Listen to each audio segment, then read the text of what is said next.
दोस्तों नमस्कार। कुंभ राशि वाले मेरे मित्रों, आप सभी का आज के ज्योतिष के इस बेहद ही खास और तंत्र विद्या से जुड़े हुए कार्यक्रम में बहुत बहुत स्वागत है।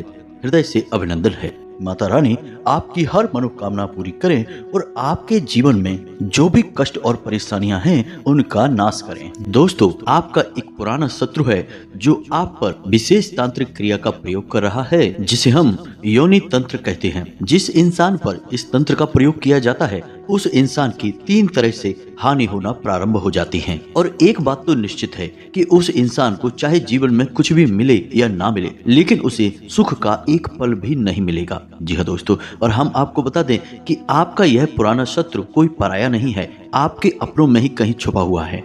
आप शायद इससे पूरी तरह से अनजान हैं। हालांकि इसने आपको पहले भी कई बार धोखे दिए हैं, लेकिन आप इससे सतर्क नहीं हुए हैं। जी हाँ दोस्तों, लेकिन आज के इस वीडियो में हम आपको इस दुश्मन के बारे में सारी बातें विस्तार से बताने जा रहे हैं। यह कौन है, कहाँ रहता है और आपका नुकसान क्यों करना चाहता है, आपको बर्बाद क्यों करना चाहता है। लेकिन इससे भी बड़ी बात कि इस शत्रु का नाम क्या है। इस शत्रु के बारे में हम आपको इतनी गहराई से ज्ञान दे देंगे कि आज आप इसके बारे में सब कुछ जान जाएंगे। जी हाँ दोस्तों, साथ ही साथ हम आपको आपके ऊपर किए गए योनि तंत्र का प्रयोग और उसके संकेतों के बारे में स्पष्ट तौर पर बताएंगे।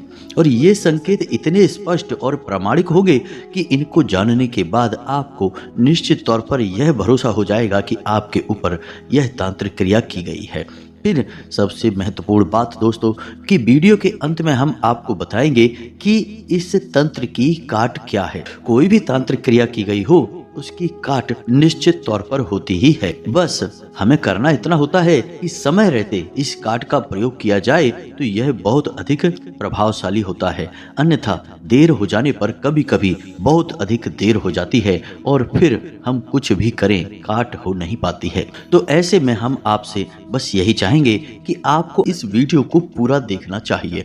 यदि आपने इस वीडियो को मिस कर दिया तो 100% हम आपसे कहते हैं कि आप एक बहुत ही महत्वपूर्ण जानकारी से वंचित रह जाएंगे, दूर रह जाएंगे और फिर आपका जो नुकसान होगा उसकी आप भरपाई भी नहीं कर पाएंगे। जी हाँ दोस्तों, कई लोगों के ऐसे कमेंट हमारे पास आते रहते हैं कि गुरुजी हमारे जीवन से कष्ट दूर ही नहीं हो रहा है, हम बहुत परेशानियों से गुजर रहे हैं, जीवन में समस्याएं अंत होने का नाम ही नहीं ले रही हैं। तो दोस्तों, हम आपको बता दें कि ऐसा क्यों है, जबकि प्रकृति का नियम तो यह है कि सुख के बाद दुख होता है और अंधेरे के बाद उजाला होता है। फिर आपके जीवन में केवल दुख ही दुख, संघर्ष ही संघर्ष, कष्ट और परेशानियां क्यों हैं, सुख क्यों नहीं है।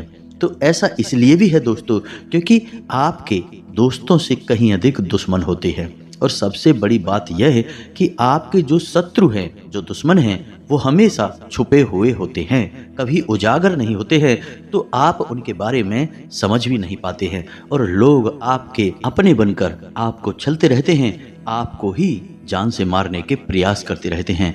जान से न मार पाएं तो फिर आपको इतनी गहरी चोट और आघात तो पहुंचा ही देते हैं जिससे कि आपका जीवन मृत्यु के समान कष्टदायक हो जाता है। तो बिना समय गवाए चलिए आज के इस बहुत ही महत्वपूर्ण वीडियो को प्रारंभ करते हैं।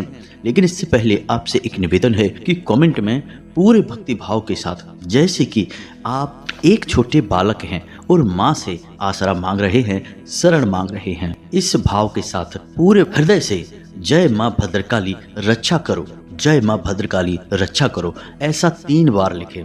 माता की आपके ऊपर पूरी कृपा और आशीर्वाद होगा। जी हाँ दोस्तों, और हम भी आज की साधना में माँ से इस प्रकार की प्रार्थना करेंगे कि वे आपके जीवन के कष्ट और परेशानियां जल्द से जल्द समाप्त कर दें और आपके जीवन को फूलों की तरह महकाएं। इसी के साथ साथ दोस्तों, आप अपना नाम और अपना स्थान भी लिखना बिल्कुल भी ना भूलें, ताकि हम शनिवार के होने वाले सर्व मनोकामना पूर्ति हवन में आपके नाम से आहुतियां करवा दें, जिससे माई के दरबार में आपकी विशिष्ट अर्जी भी लग जाएगी और माई की सीधी कृपा आपको प्राप्त होने लगेगी। आप देखेंगे कि अगले ही दिन से आपकी गाड़ी पटरी पर आने लगेगी। जी हाँ दोस्तों, कहने का मतलब यह है कि आपका जीवन बदलने लगेगा। इसी के साथ साथ दोस्तों, इस दास का आपसे एक छोटा सा निवेदन और है कि यदि आपको हमारा चैनल अच्छा लगता है और आप इस चैनल पर पहली बार आए हैं तो इसे सब्सक्राइब अवश्य कर लें और इसके बगल में जो घंटी का निशान है उसे भी अवश्य दबा दें। यह बिल्कुल ही फ्री है, लेकिन इससे आप हमारा लाखों करोड़ों का मनोबल अवश्य ही बढ़ा देंगे और हमें पूर्ण विश्वास है कि यदि आप ऐसा करेंगे तो माई आपके ऊपर विशिष्ट कृपा बरसाएंगी अवश्य। तो चलिए जल्दी से चैनल को सब्सक्राइब करिए, फिर आगे बढ़ते हैं। दोस्तों, तंत्र विद्या में जिस तंत्र की बात आज हम कर रहे हैं यह कोई साधारण तंत्र क्रिया नहीं है। हालांकि यह है बहुत ही सरल, लेकिन इस तंत्र क्रिया का प्रभाव बहुत अधिक शक्तिशाली होता है और इस क्रिया का प्रभाव इतना अधिक है कि जिस भी व्यक्ति के ऊपर यह क्रिया कर दी जाती है उस व्यक्ति के जीवन में हमेशा हमेशा के लिए कष्ट और परेशानियों का वास हो जाता है। और इसमें आश्चर्य की बात यह है कि जिस जातक के ऊपर यह क्रिया की जाती है उस जातक को कभी भी कोई भी आभास नहीं होता है, यानी कि उससे गलती से भी दिमाग में यह बात नहीं आती है कि उसके जीवन में कष्ट और परेशानियों का कारण कोई तांत्रिक क्रिया भी हो सकती है। जी हाँ दोस्तों, इस प्रकार जातक जीवन भर कष्ट भोगता रहता है और कभी भी इन कष्टों से बाहर निकलने के प्रयास तक नहीं करता है। कभी कभी किसी मामले में तो दोस्तों यह भी देखा गया है कि जातक किसी प्रकार के उपाय पर भी यकीन नहीं करता है। यदि कोई उसे आकर कुछ बताए भी कि आपके ऊपर इस प्रकार की क्रिया हो चुकी है तो वह इन सब बातों को ढोंग मानता है और पाखंड कहकर आगे बढ़ जाता है, यानी कि वह सिरे से नकार देता है इन बातों को। तो फिर उस जातक को बचा पाना लगभग नामुमकिन हो जाता है, क्योंकि जब वह जानबूझकर मक्खी को निगलने के लिए तैयार बैठा है तो फिर उसे कौन बचाएगा। अब योनि तंत्र जो हम आपको बता रहे हैं, यह तंत्र की शुरुआत कहां से हुई, आपको इस बात का ज्ञान होना भी आवश्यक है। दोस्तों, हमारे शास्त्रों में इस प्रकार का वर्णन है कि जब माँ सती अग्नि में समाहित हो गईं, तो भगवान भोलेनाथ उनको इस प्रकार देखकर बहुत अधिक दुखी हो गए और उनके जलते हुए शरीर को हाथों में उठाकर इधर से उधर भागने लगे, विलाप करने लगे, बहुत अधिक भावुक और द्रवित हो गए। तो उनकी यह दशा भगवान विष्णु से देखी न गई, तो उन्होंने अपने सुदर्शन चक्र से माता के शरीर के 51 टुकड़े कर दिए। तो धरती पर जहां जहां माता के शरीर के टुकड़े गिरे वहां वहां एक एक शक्ति पीठ का निर्माण हो गया। इसी प्रकार आसम के नीलांचल पर्वत पर माता की योनि गिरी और वहां पर कामाख्या देवी का सिद्ध पीठ बना। दोस्तों, यह वही स्थान है जहां तांत्रिक सबसे अधिक तांत्रिक क्रियाएं करते हैं, सिद्धियां हासिल करते हैं। इसे तंत्र का केंद्र माना जाता है और यहीं से प्रारंभ होती है योनि तांत्रिक क्रिया। दोस्तों, हम आपकी जानकारी के लिए बता दें कि शायद आपने इस स्थान के बारे में पहले सुन रखा हो या फिर नहीं सुना हो, लेकिन हम एक अजीब बात इस स्थान के बारे में आपको बता दें कि यह स्थान इतना अधिक जागृत है कि हर महीने के एक निश्चित स्थान पर माता यहाँ पर रजस्वला होती हैं और उस समय मंदिर को पूरी तरह से बंद कर दिया जाता है, वहां प्रवेश निषेध होता है। और दोस्तों, जब वहां से समय उपरांत पट खोले जाते हैं तो आपको जानकर यकीन नहीं होगा कि वहां मां के रक्त के छींटे दिखाई देते हैं। जी हाँ दोस्तों, और उन्हीं छींटों का प्रयोग करके बनाया जाता है एक सिंदूर, जिसे हम कामिया सिंदूर कहते हैं। दोस्तों, यह सिंदूर इतना अधिक शक्तिशाली होता है कि जो इंसान इस सिंदूर को धारण करता है उस इंसान का प्रभाव, वर्चस्व और कामयाबी कोई रोक नहीं सकता है। वह एक प्रकार का सिद्ध पुरुष बन जाता है। तो जो लोग भगवान की मूर्ति को सिर्फ पत्थर की मूर्ति मानते हैं और जिन्हें धर्म में आस्था नहीं है, उन्हें एक बार इस स्थान पर अवश्य जाना चाहिए। वहां माता का जागृत स्वरूप देखकर उन्हें निश्चित तौर पर ईश्वर में यकीन आ जाएगा, धर्म में यकीन आ जाएगा। तो ये तो थी सारी बातें जिनमें हमने आपको समझा दिया कि योनि तंत्र क्या होता है और इसकी शुरुआत कहां से हुई है। अब बात करते हैं आपके जीवन के बारे में। दोस्तों, आपके ऊपर इस प्रकार का यदि तंत्र किया गया है तो इसका सबसे बड़ा संकेत यही है कि आपको हर एक धार्मिक बात पर शक पैदा होगा, क्योंकि यह एक नकारात्मक क्रिया है। वैसे तो योनि तंत्र का प्रयोग एक अच्छे कार्य के लिए किया गया था। सबसे बड़ा इसका लाभ यह था कि यह आपसी प्रेम और शांति को कायम करता था, साथ ही साथ धन दौलत और जीवन में सुख समृद्धि भी बढ़ाता था। लेकिन गलत हाथों में पहुंचकर इस विद्या का प्रयोग नकारात्मक रूप में होने लगा और अब इसका प्रयोग किसी के जीवन को बर्बाद करने के लिए किया जाता है। दोस्तों, हम आपको बता दें कि योनि तंत्र का प्रयोग करने के लिए आपको कामाख्या देवी के मंदिर जाने की आवश्यकता नहीं है। आप कहीं भी किसी भी स्थान पर बैठकर इस तंत्र का प्रयोग कर सकते हैं। तो ध्यान से सुनिए, इस तंत्र के प्रयोग के संकेत क्या हैं कि जिस जातक पर इसका प्रयोग है उसे कैसा महसूस होता है। तो सबसे पहली बात कि वह कुछ अधार्मिक सा हो जाता है, यानी कि उसे कोई सदमार्ग पर ले जाने की कोशिश करे तो वह उसे पाखंडी और ढोंगी बताने लगता है। दूसरा कि वह हिंसा में विश्वास करने लगता है, यानी कि उसे हिंसक चित्र अच्छे लगने लगते हैं, उसे हिंसक बातें, मारपीट मार काट की बातें अच्छी लगने लगती हैं। लूटपाट और दूसरों को नीचा दिखाना और उन्हें दबा कर रखना, कुछ इस प्रकार की भावनाएं उसके मन में उत्पन्न होने लगती हैं। तीसरा कि ऐसे जातक को नींद लेने में समस्याएं आने लगती हैं। जी हाँ दोस्तों, वह जातक अच्छी तरह से सो नहीं पाता है। यदि उसे नींद आ भी जाए तो डरावने सपने आते हैं और बेशक उन सपनों का कोई मतलब ना हो, लेकिन उन सपनों की वजह से उसे नींद लेने में बहुत समस्याएं होती हैं। इसी के साथ साथ दोस्तों, ऐसा इंसान अपने और परायों में फर्क करना भूल जाता है, यानी कि उसे इस बात की क्षमता नहीं रहती है कि कौन अपना है कौन पराया है, इस बात का सही अनुमान वह लगा सके।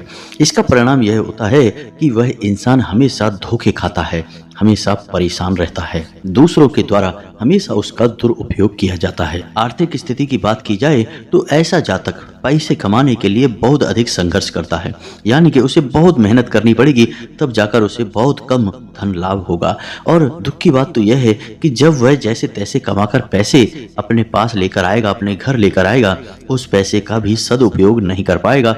वह पैसा उसका अनावश्यक रूप से खर्च हो जाएगा, यानी कि पहले तो वह कमाई नहीं पाएगा और कमा भी लेगा तो उसे बचा नहीं पाएगा। दोस्तों, इस प्रकार उसे कभी भी धन का सुख प्राप्त नहीं हो पाता है।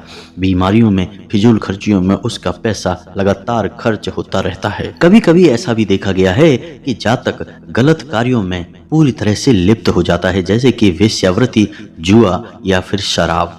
कुछ इस प्रकार की गलत और अनैतिक गतिविधियों में पूरी तरह से लिप्त हो जाता है और वह इस हद तक लिप्त हो जाता है कि फिर वह अपने ही परिवार के जनों को दुश्मन मानने लगता है और उन्हें प्रताड़ित करने लगता है। जी हाँ दोस्तों, उनके साथ एक तरीके का ऐसा व्यवहार करता है जैसे कि वह उनसे बदला ले रहा है। जी हाँ दोस्तों, एक शत्रु के समान व्यवहार वह करने लगता है। वाहन आदि ऐसा इंसान बहुत ही लापरवाही के साथ चलाता है, इससे उसकी दुर्घटना होने के अवसर बढ़ जाते हैं। और भाषा पर भी इस इंसान का नियंत्रण खो जाता है, यानी कि यह कुछ भी कभी भी किसी से भी कह सकता है। ऐसे में वाद विवाद और झगड़ा होने के अवसर बढ़ जाते हैं। कुल मिलाकर देखा जाए तो सब कुछ ऐसा होने लगता है जो कि उसे गहरी खाई की ओर ले जाता है। जिंदगी हमेशा हमेशा के लिए परेशान हो जाए, कुछ ऐसी व्यवस्था कर दी जाती है। तो अब तो ये संकेत हो गए जिनसे आप ये पहचान सकते हैं कि आपके ऊपर किसी प्रकार का योनि तंत्र प्रयोग किया गया है या नहीं। यदि किया गया है, इनमें से कोई भी संकेत मिलते हैं तो आप सतर्क हो जाएं दोस्तों। हो सकता है कि सारे संकेत आपको ना मिले, लेकिन कुछ यानी कि 2-4 संकेत भी यदि आपको समझ में आ जाएं तो आप सतर्क अवश्य हो जाएं। और जब आप सतर्क हों तो इसका मतलब यह है कि फिर आपको कदम उठाने हैं। अब ऐसे में यह भी हो सकता है दोस्तों कि इसका प्रभाव आपके ऊपर न होकर आपके परिवार के किसी महत्वपूर्ण सदस्य के ऊपर दिखाई दे रहा हो। जी हाँ दोस्तों, जैसे कि घर का कोई एक सदस्य जो पैसे कमाने वाला होता है, पूरी अर्थव्यवस्था घर की उसी के ऊपर निर्भर होती है, तो उस इंसान के ऊपर भी यह क्रिया की जा सकती है। परेशानी तो उसकी वजह से फिर आपको ही होगी। तो कहने का मतलब यह है कि आपको न केवल खुद पर बल्कि अपने परिवार के सदस्यों पर भी नजर रखनी है और उनके जीवन के क्रियाकलापों को ध्यान से देखना है। और जब आपको कुछ संकेत समझ में आने लगे तो फिर आपको कुछ जरूरी उपाय करने की आवश्यकता है। उपायों को ध्यान से सुने, अन्यथा आप बहुत कुछ मिस कर देंगे और जीवन में कभी भी सुखी नहीं हो पाएंगे। तो अब ध्यान से सुने इस तंत्र से मुक्ति का एक बहुत ही शक्तिशाली उपाय जो माँ भद्रकाली से ही जुड़ा हुआ है। जी हाँ दोस्तों, तो उपाय को ध्यान से सुने। यह उपाय सरल है। वैसे तो उपाय बहुत सारे हैं, लेकिन वे बहुत ही कठिन हैं और कुछ तांत्रिक क्रियाओं के द्वारा ही संपन्न किए जाते हैं। लेकिन एक सामान्य जन के लिए इतने कठिन उपाय कर पाना संभव नहीं है, तो आपके लिए हमने एक सरल उपाय लेकिन बहुत ही शक्तिशाली उपाय ढूंढ कर निकाला है। इस उपाय को आपको करना होगा और एक ही बार में आपके जीवन में परिवर्तन महसूस हो जाएगा। फिर एक छोटी सी क्रिया हम आपको बताएंगे जिसे आपको कुछ दिनों तक जारी रखनी है और उसके बाद आप किसी भी प्रकार के तंत्र से मुक्त हो जाएंगे। जी हाँ दोस्तों, तो ध्यान से सुने कि उपाय क्या है। तो इस उपाय को आपको शनिवार के दिन करना है, यह विशेष तौर पर आपको ध्यान रखना है। इस उपाय को करने के लिए आपको 11 नींबुओं की आवश्यकता होगी। जी हाँ दोस्तों, माता काली को नींबू बेहद प्रिय हैं और जो भक्त माँ काली को नींबू अर्पित करता है, माता उसकी सबसे पहले सुनती हैं। तो अब आपको क्या करना है, ध्यान से सुनिए। किसी भी शनिवार के दिन आपको सुबह स्नान ध्यान करने के बाद माता की विशेष पूजा आराधना करनी है अपने ही घर में, यानी कि माता को याद करते हुए उनकी पूजा करनी है। उनके आगे एक दीपक जलाना है, लाल पुष्प ही उन्हें चढ़ाना है और लाल प्रसाद ही चढ़ाना है। माता को लाल रंग के आसन पर ही विराजमान करना है। यदि आपके पास माता की कोई फोटो या मूर्ति है तो अच्छी बात है, यदि नहीं है तो आप एक नारियल को भी माता का स्वरूप मानकर स्थापित कर सकते हैं, उसमें भी माता ही विराजमान हो जाएंगी। तो आपको माता की पूजा आराधना करनी है। फिर अपने आसन पर बैठे बैठे ही आपको यह विधि अपनानी है जो हम आपको बताने जा रहे हैं। आपको 11 नींबुओं की एक माला बनानी है। अपने आसन पर बैठे बैठे ही आपको यह बनाना है और जब आप माला बना लें उसके बाद हर एक नींबू में एक एक लौंग का जोड़ा आपको लगाना है, यानी कि लौंग को नींबू के अंदर दबाना है। और जब आप लौंग को नींबू में लगा रहे होंगे उस समय आपको इस विशेष मंत्र का उच्चारण करना है। मंत्र धीमे उच्चारण नहीं करना है, इतनी जोर से करना है कि उसे आप स्वयं भी सुन सकें। तो मंत्र आपके मोबाइल की स्क्रीन पर दिखाई दे रहा है, इस मंत्र को आप लिख लें। यह मंत्र माता काली का बहुत ही गुप्त और दिव्य मंत्र है और इस मंत्र का विशेष विधान तांत्रिक क्रियाओं से मुक्ति दिलवाना है। तो आपको इस मंत्र का उच्चारण करना है, ध्यान से देखें। ओम हूम ह्रीम ह्रोम फट स्वाहा। जी हाँ दोस्तों, मंत्र को एक बार फिर से ध्यान से सुने। ओम हूम ह्रीम हूम फट स्वाहा।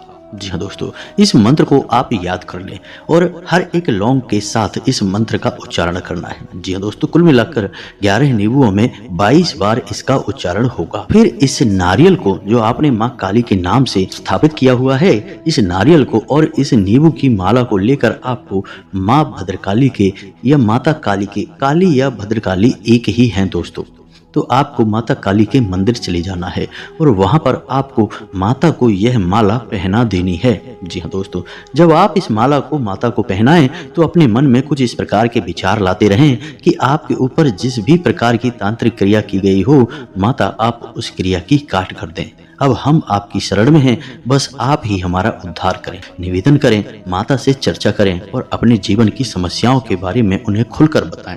आप माने कि माता आपकी माँ हैं और वे आपकी हर एक विनती को ध्यान से सुन रही हैं। इसी के साथ साथ आपको 11 दिनों तक रोज रात को 9 बजे अपने घर में माता को याद करते हुए इस बीज मंत्र का एक माला जाप करना है। मंत्र आप ध्यान से सुने, बहुत ही सरल है, एकाक्षरी मंत्र है। ओम क्लीम। जी हाँ दोस्तों, यदि महिलाएं हैं तो क्लीम ओम, यानी महिलाएं किसी भी मंत्र में ओम बाद में लगाती हैं और पुरुष ओम पहले लगाते हैं। तो पुरुषों के लिए ओम क्लीम और महिलाओं के लिए क्लीम ओम। जी हाँ दोस्तों, इस मंत्र का एक माला आपको जाप करना है 11 दिनों तक। इस तरह धीरे धीरे आपके ऊपर से किसी भी प्रकार की तांत्रिक क्रिया हो उसकी काट हो जाएगी और आपका जीवन सरल होने लगेगा। दोस्तों, जो उपाय हमने आपको बताया है, आप इस उपाय को जिस दिन करेंगे उसी दिन से आपको अपने जीवन में अंतर स्पष्ट दिखाई देने शुरू हो जाएंगे। दोस्तों, सबसे पहला अंतर यही होगा कि आपकी मानसिकता अचानक से परिवर्तित होने लगेगी, आपको सब कुछ अच्छा लगने लगेगा और आपके लिए फैसले सही साबित होने लगेंगे, आपको लाभ दिलवाना शुरू कर देंगे। दूसरा आपको लाभ यह होगा कि आपका जो भी शत्रु होगा, जो आपके खिलाफ षड्यंत्र और साजिशें कर रहा होगा, वह खुद ही परेशान होने लगेगा, अपने जीवन की उलझनों में जूझने लगेगा और उसका ध्यान आपके ऊपर से पूरी तरह से हट जाएगा। और भी कई इसके लाभ आपको धीरे धीरे प्राप्त होने शुरू हो जाएंगे। 11 दिनों की यह साधना आपको अवश्य करनी है। दोस्तों हमने आपको पिछले कई वीडियो में बताया है कि जब भी आप कोई साधना प्रारंभ करते हैं तो उससे पहले आपको संकल्प अवश्य लेना चाहिए। संकल्प के द्वारा ली गई साधना हमेशा सफल होती है, सिद्ध होती है। बिना संकल्प साधना किसी काम की नहीं होती। तो संकल्प लेने की प्रक्रिया बड़ी ही सरल है और यह संकल्प आपको पहले दिन ही लेना होता है। संकल्प लेने के लिए माता को स्थापित करने के बाद आसन पर बैठकर आपको हाथ में जल और पुष्प लेकर बस इतना कहना होता है कि हे माँ, हम 11 दिन की यह साधना करने जा रहे हैं, बस आपकी शरण में है, आप हमारे जीवन के सारे कष्ट हर लें। जी हाँ दोस्तों, और जल और पुष्प आपको जमीन पर छोड़ देना होता है। इसके बाद फिर अगले दिन आपको यह संकल्प नहीं लेना है, केवल एक दिन लेना है और साधना को अखंड करना है दोस्तों, खंडित नहीं होनी चाहिए। निश्चित समय पर रोज यह क्रिया दोहराई जानी चाहिए। साथ ही साथ दोस्तों, जब तक आप साधना करें तब तक जितना हो सके उतना सात्विक रहें, सकारात्मक रहें, नकारात्मक लोगों से दूर रहें, अपने काम से काम रखें और लोगों से जितना हो सके उतना प्रेम से बातें करें। नकारात्मक बातों में बिल्कुल भी रुचि ना लें। दोस्तों, जो जानकारी हमने आपको दी है वह बहुत ही बहुमूल्य है। लोग इस जानकारी को देने के लिए तमाम तरीके के रुपए पैसे की लूट मार करते हैं, तमाम पैसे ले लेते हैं, तब कहीं इस प्रकार की तांत्रिक क्रियाओं की काट करते हैं। हमने यह ज्ञान आपको यूं ही दे दिया है क्योंकि हम सच्चे हृदय से आपकी सेवा करना चाहते हैं, आपके जीवन को बदलना चाहते हैं, क्योंकि हम स्वयं भी माँ भद्रकाली के भक्त हैं और ऐसा करके हम माँ भद्रकाली की भक्ति का अपना पुण्य ही बढ़ा रहे हैं, अपनी भक्ति का घड़ा भर रहे हैं। इसलिए हम इसे माता की भक्ति का एक कदम मानकर ही करते हैं। तो जो भी प्रश्न यदि आपके मन में उठे तो आप कमेंट करके पूछें, हम आपके प्रश्नों के जवाब देने की पूरी कोशिश करेंगे। इसी के साथ साथ आज के इस वीडियो को विराम देते हैं। कमेंट में पूरे भक्ति भाव के साथ जय माँ भद्रकाली रक्षा करो अवश्य लिखना, माता आपकी रक्षा करेंगी। मिलते हैं अगले ज्ञानवर्धक वीडियो में, तब तक के लिए धन्यवाद। जय माता की।